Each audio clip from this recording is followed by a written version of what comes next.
सीहोर के तराई गांव में पहाड़ी पर स्थित है भगवान शंकर की चमत्कारी गुफा। खबर मध्य प्रदेश के सीहोर जिले से है। यहाँ रेहटी तहसील में बुदनी सलकनपुर हाईवे 22 पर नट की तराई गांव से लगभग 1 किलोमीटर अंदर पहाड़ी पर स्थित है भगवान शिव का चमत्कारी गुफा, जिसे टपकेश्वर महादेव के नाम से जाना जाता है। इस मंदिर की खासियत यह है कि यहाँ पर प्रकृति भगवान शिव का पूरे साल अभिषेक करती है। इस मनोरम स्थल पर श्रावण मास में विशेष आयोजन एवं शिवरात्रि पर मेले का आयोजन किया जाता है, जिसमें दूर दूर से हजारों की संख्या में श्रद्धालु यहाँ भगवान शिव का दर्शन करने आते हैं। देखिए हमारे संवाददाता डॉक्टर कपिल चतुर्वेदी की खास रिपोर्ट। डॉक्टर कपिल चतुर्वेदी नीतीश मवेली जी के साथ मैं आपको एक ऐसे दुर्गम स्थान पर लेकर आया हूँ, यहाँ जहाँ पर शिव जी की गुफा है और शिव जी यहाँ पर विराजमान है। सारू मारू की गुफा, जो कि बुदनी से सलकनपुर का जो रास्ता है, जो हाईवे है, वहाँ से जब आप आएंगे तो रास्ते में आपको एक रास्ता दिखाई देगा जो कि सारू मारू की गुफाओं की तरफ आपको लेके आता है। लगभग 2 किलोमीटर के अंदर आके आपको सारू मारू की गुफाएं मिलेंगी, जहाँ पर प्राचीन बौद्ध स्थान है। और वहाँ से लगभग 1 किलोमीटर और आप अंदर आएंगे। देखिए बहुत ही दुर्गम स्थान है और ये जो रास्ता है ये इतना दुर्गम है कि यहाँ पर कार या बाइक यहाँ पर बहुत ही मुश्किल से आ पाएगी। यदि आएगी तो लगभग आपको पैदल ही आना पड़ेगा। तो आप जब इस रास्ते से आएंगे तो ध्यान रखिए आपकी गाड़ी के टायर्स वगैरह अच्छे हों, क्योंकि यहाँ पर यदि आप परेशान हो गए, दूर दूर तक में तो पानी की व्यवस्था है और ना ही कोई दुकान यहाँ पर है। तो ये दुर्गम स्थान से जब आप अंदर आएंगे तो लगभग 1.5 किलोमीटर अंदर आने के बाद में आपको यहाँ पर शिव जी का स्थान मिलेगा। बहुत ही रोचक कथा यहाँ पर शिव जी के स्थान से जुड़ी हुई है, वो हम आपको आगे बताएंगे। आइए मैं आपको लेकर चलता हूँ। तो हम मंदिर की ओर बढ़ रहे हैं और यहाँ पर आप देख रहे हैं रास्ता ऐसा है कि यहाँ पर आपको पैदल ही चलना पड़ेगा, गाड़ी लाने में बड़ी दिक्कत होगी। तो हम पैदल ही वहाँ पर जा रहे हैं और हम जब लगभग 1 किलोमीटर अंदर आ गए और हमको समझ नहीं आया कि कहाँ जाना है, क्योंकि कोई डायरेक्शन यहाँ पर है नहीं और रास्ता समझ नहीं आया। तो ये दादा हमको मिले, हम तो बोलेंगे कि भगवान ने इनको भेजा और इन्होंने हमको मार्ग प्रशस्त किया कि यहाँ से आप लगभग 500 मीटर अंदर जाइए और वहाँ पर आपको एक हनुमान जी का मंदिर मिलेगा। वहाँ से थोड़े से आगे आपको यह शिव जी का प्राचीन, यहाँ ये भी बोलते हैं कि यहाँ पर भस्मासुर के टाइम पर शिव जी रुके थे, ऐसी कोई कथा भी यहाँ पर है। क्या है वो कथा, क्या है वो कथा? ये है कि भस्मासुर के पीछे मतलब भस्मासुर पीछे लगा था भोलेनाथ का। हाँ हाँ। तो भोलेनाथ लुकते फिरे। हाँ। तो लुकते तो गुफा में लुके। गुफा में भगवान विष्णु ने रक्षा की उसकी। तो भगवान विष्णु भस्मासुर को भस्म कर दिया। हाँ हाँ। और इसके बाद में भोलेनाथ वो गुफा में से बाहर हुई। तो देखिए अलग अलग रोचक कथाएं यहाँ पर हैं इस स्थान के बारे में। स्थान दुर्गम है और यहाँ पर सिद्ध स्थान यह माना जाता है। और आपने देखा होगा शिव जी के जो स्थान होते हैं बड़े ही दुर्गम होते हैं। महादेव गुफा के स्थान के बीच में यहाँ पर एक शिला है और इस शिला में 7 कुंड बने हुए हैं। सप्तकुंड इसे कहा जाता है। चढ़ना इतना आसान नहीं है। देखिए बवेली जी वहां से बड़ी मेहनत करके चढ़कर वहां से आ रहे हैं। नट की तराई कहा जाता है। यहाँ पर दोनों तरफ पहाड़ियां हैं, आप देख सकते हो। यहाँ पर दोनों तरफ ऊंची ऊंची पहाड़ियां हैं और बीच में से रास्ता है। तो इस जगह का नाम है नट की तराई। कहा जाता है कि यहाँ के जो राजा थे उन्होंने एक शर्त रखी थी दो रानियों के बीच कि जो भी इस पहाड़ी को रस्सी एक जो उनकी रानी थी, वो रानी नट थी, उन्होंने शादी की थी और उसके बाद उन्होंने उसको शर्त रखी थी कि यदि तुम एक रस्सी बांधकर इन दोनों पहाड़ियों को पार कर लोगे रस्सी पर चलकर, तो सारा राज्य मैं तुम्हें दे दूंगा। तो ये शर्त उस टाइम पर लगी थी और उसका फैसला तो नहीं हो पाया कि रानी जीती या नहीं जीती, पर इस जो क्षेत्र है इसको नट की तराई कहा गया। ये जो पूरा क्षेत्र है यह क्षेत्र नट की तराई के नाम से जाना जाता है और बाद में इसका जो है नाम बदलकर इंद्रापुरम कर दिया गया।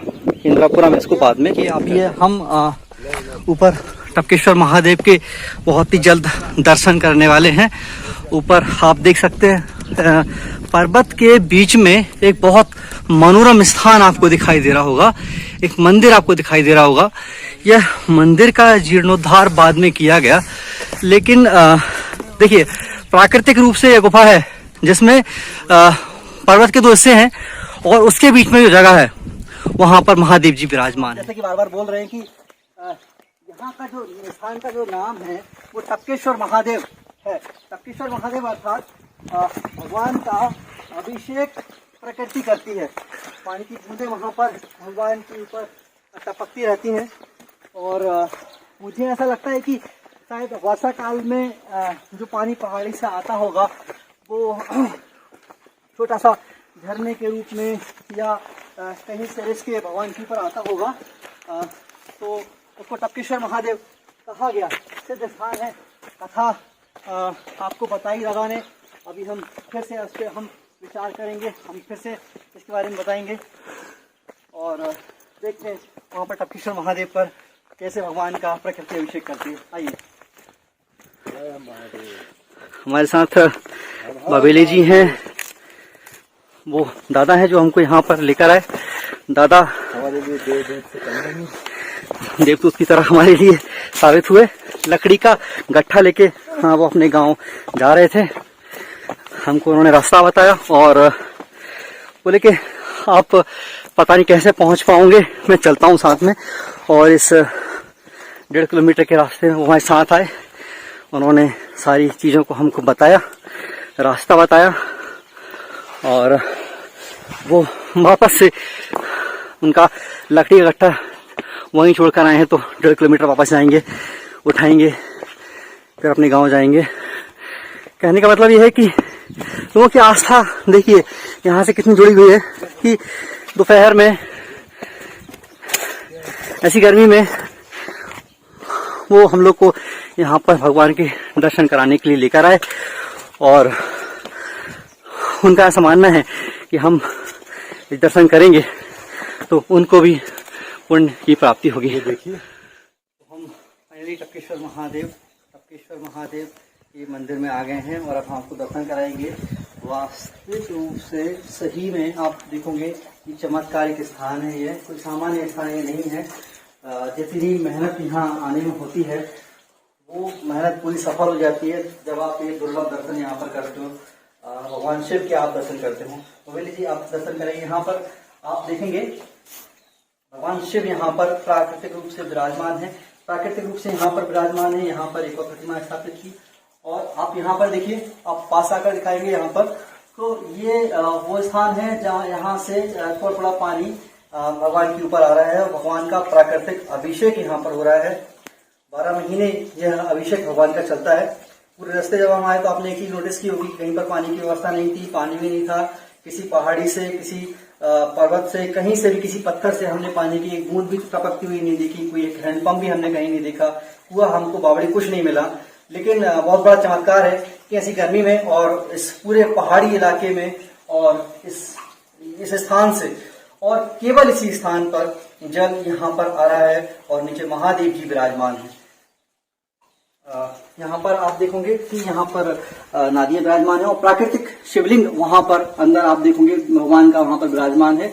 जल वहीं तक जा रहा है, वहां पर भगवान का प्राकृतिक अभिषेक हो रहा है और यहाँ पर बाद में देवी जी की प्रतिमा की स्थापना की गई, गणेश जी की प्रतिमा की स्थापना की गई और बाद में राम दरबार भी यहाँ पर स्थापित है। भगवान राम की प्रतिमा लक्ष्मण जी और सीता मैया के साथ यहाँ पर विराजमान है। सिद्ध स्थान है तो यहाँ पर धुनी भी है, यज्ञ यहाँ पर होते होंगे और यहाँ पर लोग अपनी धुनी रमाते होंगे। देखिए जैसा मैं बता रहा था आपको कि ये पूरा प्राकृतिक है। ये जो गुफा है पूरी, ये पूरी प्राकृतिक है, किसी ने बनाई नहीं इस गुफा को, ये पूरा प्राकृतिक स्थान है। और इस गुफा में पत्थर की दो चट्टानों के बीच में जो जगह है वहां पर भगवान स्थापित है और यहाँ पर बाद में इसको मंदिर का स्वरूप दे दिया गया, क्योंकि बाहर से जब हम आते तो वो समझ नहीं आता कि गुफा में है क्या। तो स्वरूप मंदिर का देने के लिए बाद में यहाँ पर जीर्णोद्धार किया गया होगा और एक स्वरूप यहाँ पर दिया गया। ये खम्भे यहाँ पर खड़े किए गए, सिंदूरी कलर यहाँ पर किया गया, तो इससे एक मंदिर का स्वरूप यहाँ से दूर से दिखाई देता है। और आप यहाँ देखिए कहीं पानी ना होकर भी वो जो बूंद बूंद पानी यहाँ से आता है, भगवान का अभिषेक होने के बाद पानी यहाँ पर एकत्रित होता है। नीतीश ववेली जी हमारे साथ यहाँ पर आए हैं और वही मुझे यहाँ पर लेकर आए स्थान दर्शन कराने के लिए। ववेली जी, कैसा लग रहा है यहाँ पर आकर? जैसे आत्मा का परमात्मा से मिलन होता है, आप एकांत में आएंगे और अकेले आएंगे तो आपको अनुभव होगा कि जो आपके पास नहीं है वो यहाँ आके संपूर्ण हो जाता है। उसका कारण है प्राकृतिक सौंदर्यता के बीच भगवान भोलेनाथ, जिनका ना आदि है ना अंत है। आप देखिए, उन्होंने खुद जो है स्वयं व्यवस्था करी है। ये जो है विंध्याचल की पर्वत श्रेणी है, वहां से गिरता हुआ जल है जो भगवान भोलेनाथ के ऊपर जो है गिर रहा है, अभिषेक कर रहा है। ये मान्यता बहुत पुरानी, आप समझ सकते हैं। ये सतयुग के जमाने की गुफा मानी जाती है। पत्थरों के बीच बना हुआ है। ये मैया जी विराजमान है, लाभ उठाती है। धन्यवाद। बरसात में तो ये और भी खतरनाक हो जाता होगा भाई। बरसात में तो पूरा हरा ही हरा हो जाता है, पानी आंखें नहीं गिरता है।